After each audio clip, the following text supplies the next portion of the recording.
दोस्तों सपोज करो कि आपको लाइसेंस मिल गया है एक वाइन की शॉप खोलने का और लीगल तरीके से आप एक वाइन शॉप कहीं पर भी खोल सकते हो। अब आपकी इस चीज में कमाई कितनी होगी ये इस चीज पर डिपेंड करेगा कि आपकी लोकेशन क्या है, मतलब कि किस जगह पर आप वाइन शॉप खोल रहे हो, यही चीज डिपेंड करेगी कि आपकी कमाई यहाँ पर कितनी होगी। तो मान लेते हैं कि आपने अपने आसपास की एक ऐसी लोकेशन पर दुकान खोली है जहाँ पर आपको लग रहा है कि आपकी दुकान वहाँ पर काफी चलेगी। अब इसी के बेस पर क्या आप अपनी होने वाली कमाई का अंदाजा लगा सकते हैं? तो पहले से इस बात का एग्जैक्ट आंसर देना काफी मुश्किल है, क्योंकि एक अच्छी लोकेशन होने के बाद भी आपके हिसाब से ही दुकान आपकी चले इसकी कोई गारंटी नहीं है। लेकिन हाँ, अगर एक एवरेज लगाया जाए तो वाइन की शॉप से लाखों रुपयों में कमाई हो सकती है। लेकिन एक पर्सन है जिन्होंने जब अपना वाइन का बिजनेस शुरू किया तो उन्हें ये फील होने लगा कि शायद ये बिजनेस उन्होंने गलत लोकेशन पर खोल लिया है, क्योंकि इतनी अच्छी और वेल डेकोरेटेड शॉप होने के बाद भी बहुत कम लोग वहां पर आ रहे थे। लेकिन उन्होंने अपनी जगह बदलने की जगह पर अपनी शॉप के लिए मार्केटिंग सीखना शुरू कर दिया। वो आज के टाइम के हिसाब से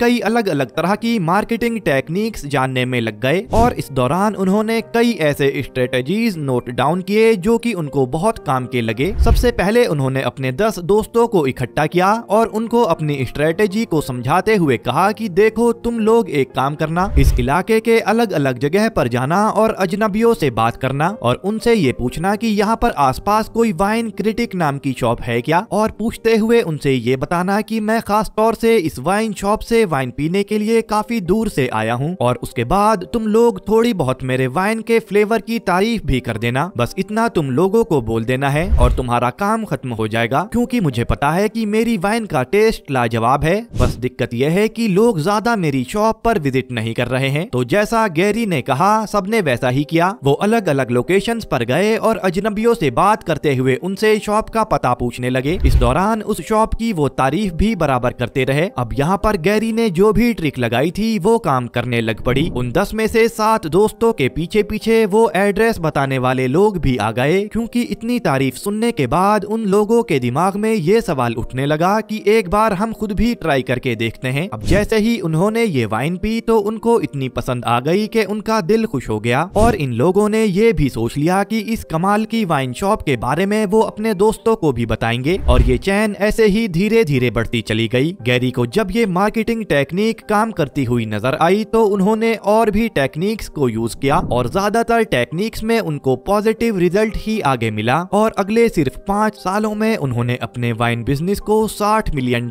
की कंपनी बना दिया। और अभी के टाइम की अगर बात करें तो अभी उनकी नेटवर्थ लगभग $200 मिलियन है और वो अमेरिका के एक बड़े बिजनेसमैन हैं और top class social media celebrity हैं। और उन्होंने अपने लाइफ एक्सपीरियंस के बेस पर लगभग 6 बुक्स लिखी हैं, जिनमें से उनकी 4 बुक्स न्यूयॉर्क टाइम की बेस्ट सेलिंग बुक्स रही हैं। अब सबसे बड़ा सवाल जो आपके मन में उठना शुरू हो गया होगा वो ये है कि चलो एक मार्केटिंग टेक्निक का तो पता चल गया, पर इसके अलावा बाकी और कौन कौन से टेक्निक्स थे जिससे उन्होंने अपने बिजनेस को इतना तेजी से ग्रो किया और कैसे वो इतने कम टाइम में इतने ज्यादा पैसे कमा पाए। तो इन सभी सवालों के जवाब आपको इस वीडियो में मिलने वाले हैं और कई ऐसी टेक्निक्स पता चलने वाली हैं जिनको अगर आप अपने बिजनेस में या अपनी लाइफ में अप्लाई करेंगे तो आपका बिजनेस भी रैपिडली ग्रो करना शुरू कर देगा। तो फ्रेंड्स, अब इस वीडियो को बनाने के लिए मैंने उनकी 2 बुक्स और कुछ उनके सेमिनार्स की हेल्प ली है, जहां से मैंने 6 ऐसे पॉइंट्स निकाले हैं जो आपके और आपके बिजनेस के लिए काफी ज्यादा हेल्पफुल हैं। वैसे अगर यहाँ पर कोई भी ऐसा पर्सन है जिसने अभी तक कोई बिजनेस शुरू नहीं किया है तो उनके लिए ये वीडियो और भी ज्यादा इम्पोर्टेंट है। यहाँ से आपको शुरुआत के लिए ही कुछ ऐसी टेक्निक्स पता चलने वाली हैं जो आपका बिजनेस काफी तेजी से ग्रो कर सकती हैं। तो चलिए शुरू करते हैं। तो ट्रिक नंबर 1 है बिल्ड रिलेशनशिप्स थ्रू वैल्यू। तो गैरी कहते हैं कि एक रिलेशनशिप के बिजनेस के अंदर बहुत ज्यादा वैल्यू है। जब आप अपने और अपने प्रोडक्ट से पहले दूसरों को इम्पोर्टेंस देते हो तो आपको भी उनकी तरफ से वही इम्पोर्टेंस मिलती है। इसीलिए आपने देखा होगा कि ये अमेज़न, नाइकी, गूगल, एप्पल और सैमसंग, ये जितने भी बड़े बड़े ब्रांड्स हैं, उनका कंटेंट हो या फिर प्रोडक्ट हो या फिर मार्केटिंग हो, सब कुछ वो अपने ऑडियंस की नीतियों को ध्यान में रखकर ही वो बनाते हैं, ताकि उनकी सर्विस पाकर उनके कस्टमर दिल से खुश रहें। और इस तरह से अपने कस्टमर्स को वैल्यू देकर ब्रांड्स उनके साथ अच्छे रिलेशनशिप्स बना पाते हैं। यही रीजन है कि एप्पल कंपनी का कस्टमर आईफोन को लेकर इतना ज्यादा लॉयल है कि हार्डली आपको कोई ऐसा इंसान मिलेगा जो एप्पल से एंड्रॉइड पर स्विच कर जाए। इस तरह की लॉयल्टी ही उनकी फेवरेट कंपनी की लॉन्ग टर्म सक्सेस का एकमात्र फॉर्मूला भी है, क्योंकि ऐसी कंपनीज के पास उनके कस्टमर्स का ट्रस्ट होता है। गैरी बोलते हैं कि आजकल मैं बहुत नोटिस करता हूं कि ज्यादातर शुरुआती entrepreneurs short term profit making पर ही ज्यादा ध्यान लगाए हुए हैं। वो जल्दी अमीर बनने के लिए हर दूसरी चीज बस अपने प्रॉफिट के लिए ही करते हैं। अपने कस्टमर्स की एक्चुअल नीड जाने बिना ही वो बस सेल्स करने निकल पड़ते हैं। इसी वजह से ज्यादातर बिजनेसेस अपने शुरुआती 5 साल भी नहीं टिक पाते और बहुत जल्दी ही दम तोड़ देते हैं। अब देखो, अमीर बनना कोई शॉर्टकट नहीं है, ये एक लंबी रेस की तरह से है, जिसमें अगर आपको फिनिश लाइन तक पहुंचना है तो आपको काफी सारे रूल्स मानने पड़ेंगे और इन रूल्स पर टिक कर आपको इन पर काम करते रहना होगा। Point number 2, quality content is the king. तो कोई मूवी अगर अच्छी हो और लोगों को पूरा एंटरटेन कर रही हो तो भले ही वो मूवी 4 घंटे की क्यों ना हो, पर लोग उसे पूरी ही देखेंगे। लेकिन वहीं अगर कोई 60 सेकंड की छोटी वीडियो है और वो वीडियो अच्छी ना हो तो लोग एकदम से ही उस वीडियो को पलट देंगे और दूसरी वीडियो की तरफ चले जाएंगे। गैरी बोलते हैं कि किसी भी चीज को ब्रांड बनाने के लिए सबसे जरूरी होता है कंटेंट। मतलब अगर आपका कंटेंट अच्छा है, उसमें दम है, या आपके कंटेंट से लोगों को कुछ वैल्यू मिल रही है, तो आपके आने वाले हर कंटेंट के लिए वो पूरे एक्साइटेड रहेंगे। पर वहीं अगर आपके कंटेंट का कोई सर पैर नहीं है, उसमें कोई ऐसी बात नहीं है जिससे आपकी ऑडियंस का बेनिफिट हो रहा हो, तो भूल जाओ कि आपका बनाया हुआ कंटेंट आगे तक टिक पाएगा। अब यही सेम चीज प्रोडक्ट पर भी अप्लाई होती है। कोई कंपनी तब कामयाब हो पाती है जब वो कोई ऐसा प्रोडक्ट बना रही हो जो वाकई कमाल का हो। गैरी ने अपनी वाइन की लोकेशन भले ही गलत चुन ली थी, पर उनको अपनी वाइन के टेस्ट पर पूरा बिलीव था। उनको बिलीव था कि बस एक बार ये शॉप पर कस्टमर्स आने शुरू हो जाएं, तो बस वो इसी शॉप के हो जाएंगे। जैसा उन्होंने सोचा था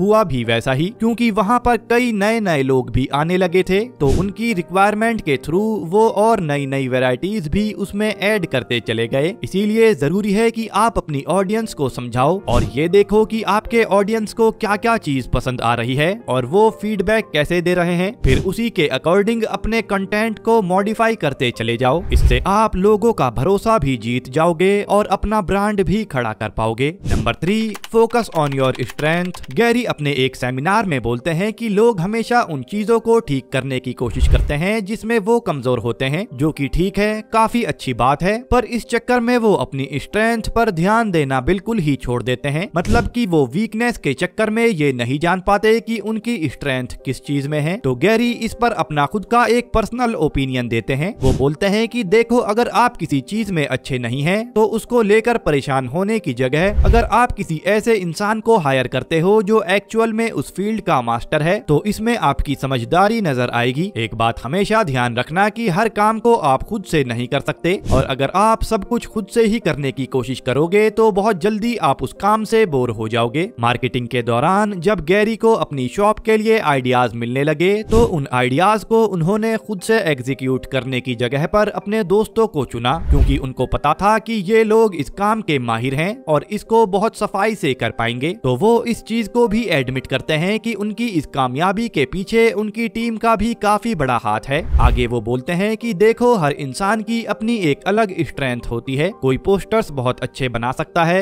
कोई मार्केटिंग कमाल की कर लेता है, कोई प्रोडक्ट मेकिंग बहुत अच्छे से जानता है, तो कोई लोगों को मनाने में काफी माहिर होता है। ऐसे एक्सपर्ट्स लोगों की अगर टीम आपके हाथ में हो तो आपको मार्केटिंग का किंग बनने से कोई नहीं रोक सकता। इसीलिए वीकनेस पर गम मनाने की जगह पर आप उस चीज पर फोकस करो जिसमें सिर्फ आप अच्छे हो। बस आप ये ढूंढो कि आखिर ऐसा क्या है जिस चीज में आप नेचुरली दूसरे लोगों से अच्छा कर सकते हो। आपको सिर्फ उसी चीज पर अपनी एनर्जी देने की जरूरत है। बाकी काम आपका संभालने के लिए दुनिया में और भी लोग मौजूद हैं जिनसे आप कुछ पैसे देकर उस काम को करवा सकते हैं। Number 4, audit your brand. तो गैरी बोलते हैं कि कई लोग जब उनके प्रोडक्ट्स को एक ब्रांड बना लेते हैं तो वो एक रिलैक्स मोड में आ जाते हैं। वो सोचते हैं कि यार अब तो बस सक्सेस मिल ही गई है, अब कोई दिक्कत नहीं है, जबकि असली काम उनका यहीं से शुरू होना होता है। आपको बार बार ये भी देखते रहना होता है कि अपने ब्रांड के थ्रू जो मैसेज आप दूसरों तक पहुंचाना चाहते हो वो अभी भी दूसरों के सामने क्लियर है या फिर नहीं। आप अपनी ऑडियंस को अभी भी वही वैल्यू दे पा रहे हैं या फिर कुछ गिरावट आई है। उसमें सबसे इम्पोर्टेंट, लोग आपके ब्रांड के बारे में क्या क्या बातें कर रहे हैं, इन सभी चीजों पर आपको टाइम टू टाइम ध्यान देते रहना पड़ता पड़ता है, क्योंकि अगर आप इस चीज को लेकर एक्टिव नहीं रहेंगे तो इस ब्रांड का डाउनफॉल आने में ज्यादा टाइम नहीं लगेगा। एंड ये सिर्फ कहने की ही बात नहीं है, ऐसा बड़ी बड़ी कंपनीज के साथ पास्ट में हो भी चुका है। जैसे एक टाइम पर मोबाइल का किंग कहे जाने वाली नोकिया कंपनी का डाउनफॉल भी इसी वजह से हुआ था, और उनके डाउनफॉल का भी यही रीजन था कि उन्होंने टाइम टू टाइम अपने ग्राहकों के फीडबैक को सीरियस नहीं लिया, और सैमसंग जैसी कंपनी ने उसके हर एक फीडबैक को सीरियस लिया, और इसीलिए सैमसंग नोकिया से कहीं आगे निकल गई और नोकिया कंपनी वहीं पर फेल हो गई थी। गैरी का मानना है कि आपको अपने ब्रांड को एक बच्चे की तरह से समझना चाहिए। जिस तरह से एक बच्चे की केयर की जाती है वैसे ही आपको अपने ब्रांड की भी केयर करनी चाहिए। आप जब अपने ब्रांड की रेगुलर ऑडिट करते रहेंगे,